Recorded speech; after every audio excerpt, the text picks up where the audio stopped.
बातमी थेट विरारमधून आहे, कारण विरारमध्ये मुसळधार पावसाचा मच्छीमारांना फटका बसलाय। पावसात सुकी मासळी भिजल्यानं लाखोंचं नुकसान झालंय। नुकसान भरपाईची मागणी आता मच्छीमार करतायत।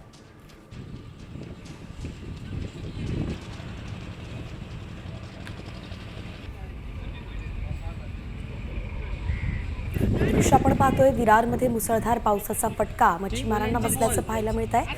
सुक्या मासळीचं प्रचंड मोठं नुकसान झालंय, हेच या दृश्यात दिसतंय। कालपासून आम्ही इथं समुद्रावरच आहेत आणि आज 5 दिवस झाले पाऊस पडतो, त्याच्यात आमचे नुकसानच होते।